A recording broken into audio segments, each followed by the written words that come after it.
Welcome to worship with Trinity-Grace. We're glad you've entered this virtual space today. Know that wherever you are standing on holy ground. Know that the virtual space between us is sacred space.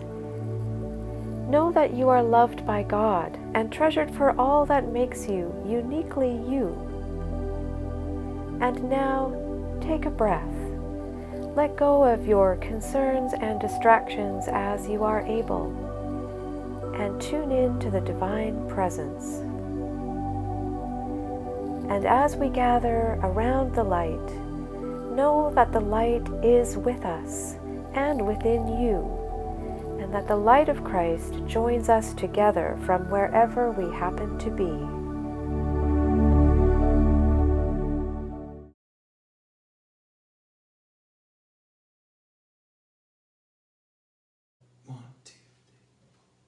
Rich and poor alike, listen with your own heart. His love is for us all. His love is for us all. Oh, rich and poor alike, listen with your own soul. Do not live in fear, and do not live in fear. Oh, rich and poor alike, His love is for us all.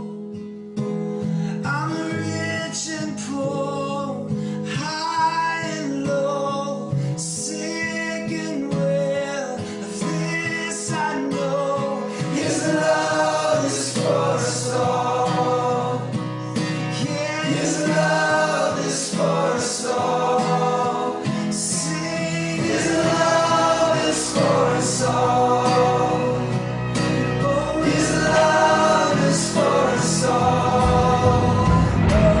His love is for us all. Yeah, His love is for us all. His love is for us all. Yeah, His love is for us all. His love is for us all. Yeah, His love is for us all.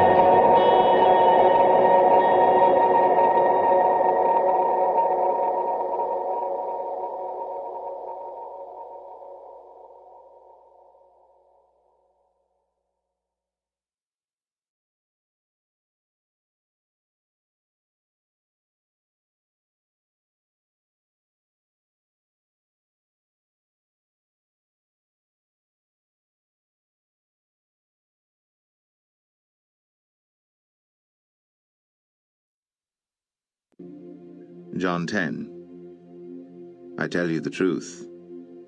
The man who does not enter the sheep pen by the gate, but climbs in by some other way, is a thief and a robber. The man who enters by the gate is the shepherd of his sheep. The watchman opens the gate for him, and the sheep listen to his voice.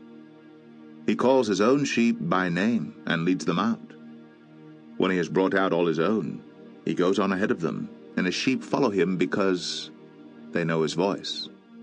But they will never follow a stranger. In fact, they will run away from him because they do not recognize a stranger's voice. Jesus used this figure of speech, but they did not understand what he was telling them. Therefore Jesus said again, I tell you the truth. I am the gate for the sheep. All who ever came before me were thieves and robbers, but the sheep did not listen to them. I am the gate. Whoever enters through me will be saved. He will come in and go out and find pasture. The thief comes only to steal and kill and destroy. I have come, that they may have life, and have it to the full. I am the good shepherd. The good shepherd lays down his life for the sheep. The hired hand is not the shepherd who owns the sheep. So when he sees the wolf coming, he abandons the sheep and runs away. Then the wolf attacks the flock and scatters it. The man runs away because he is a hired hand and cares nothing for the sheep. I am the good shepherd. I know my sheep, and my sheep know me. Just as the Father knows me, and I know the Father. And I lay down my life for the sheep. I have other sheep that are not of this sheep pen. I must bring them also. They too will listen to my voice. And there shall be one flock and one shepherd. The reason my Father loves me is that I lay down my life, only to take it up again. No one takes it from me, but I lay it down of my own accord. I have authority to lay it down, and authority to take it up again. This command I received from my Father.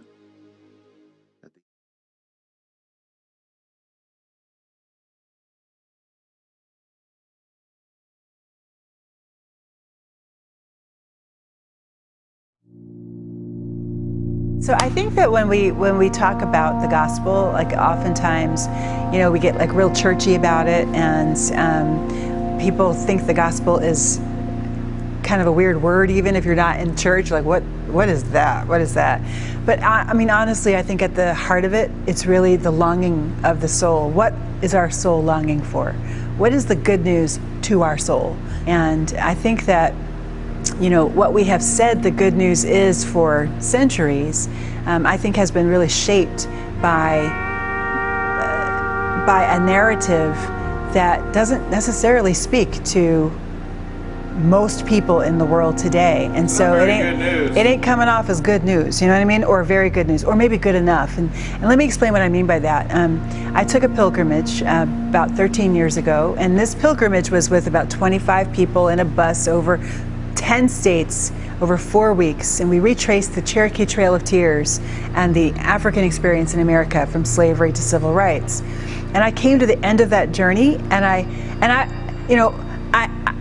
really prided myself on being somebody who could really communicate what the good news is.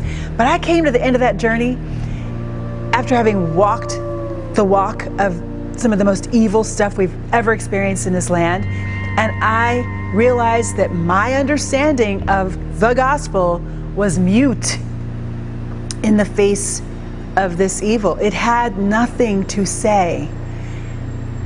Now that was a frightening thought, because for me, my faith is at the center of everything. It's at the center of my worldview, my understanding of what life is about. But if my gospel had nothing to say, then what does that say about my faith?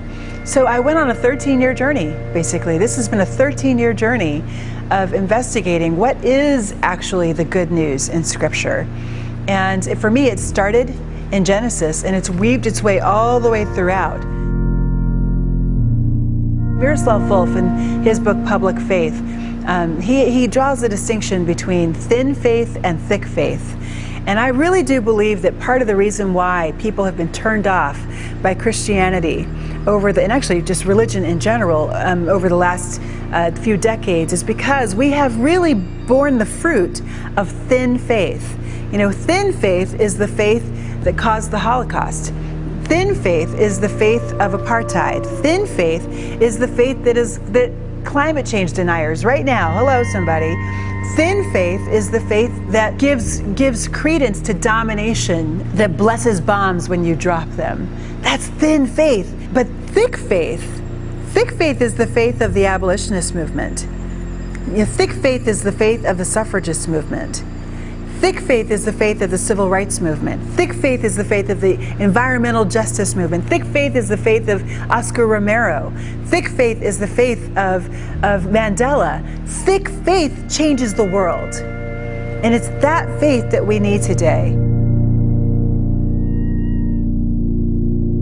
The journey of the very good gospel is to begin to understand how the Scripture actually does speak really good news for the world today. And it's really wrapped up in the question of connectedness and how we were called and created to be connected with God, connected with each other, connected between genders, connected within families, connected between people groups, connected between nations. And it is the division and the breaking of all of those relationships that is causing the pain that we're experiencing today. And I believe that the good news that Jesus himself proclaimed was that in following the Jesus way, in following the way of good news, then this world could be healed.